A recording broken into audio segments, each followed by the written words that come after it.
On a rainy Saturday morning, Suzette Lee has a different kind of English lesson for her students. What color is conservative?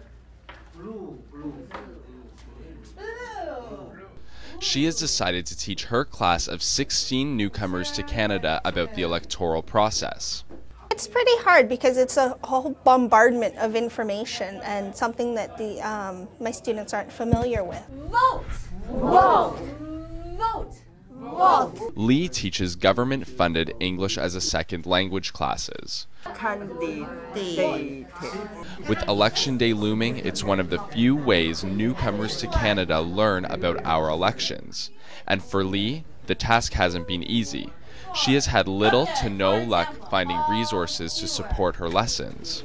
A lot of stuff I have to make up myself, sometimes on the fly since the election period is so short and it was called on such short notice. Unlike the variety of initiatives geared towards youth and Aboriginals, few targeted programs exist to encourage voting amongst new Canadians. Jonathan Malloy is a professor of political science at Carleton University in Ottawa.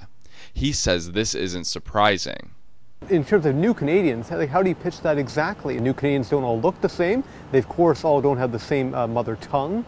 So there's a single sort of commonality there beyond their newness that you can actually target in a media or awareness campaign.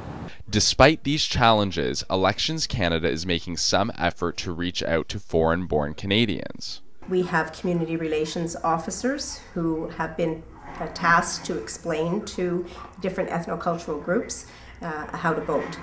Joan O'Neill is an official with Elections Canada. She says that some ridings often host special information sessions to encourage voting among new Canadians. It just depends on the concentration in a particular electoral district and how many groups the community relations officers can contact. And the votes of foreign-born Canadians can make a difference. This is especially true given their high concentration in Ontario, the province where majority governments are won or lost. Out of 106 ridings in Ontario, 15 have populations where the majority of citizens are foreign-born. In 42 additional ridings, the number of foreign-born Canadians ranges from 1/5 to 1/2 of the population. Satiana Kamikaze is one of these voters. She is originally from Burundi and recently became a Canadian citizen. She will be voting for the first time on October 14th.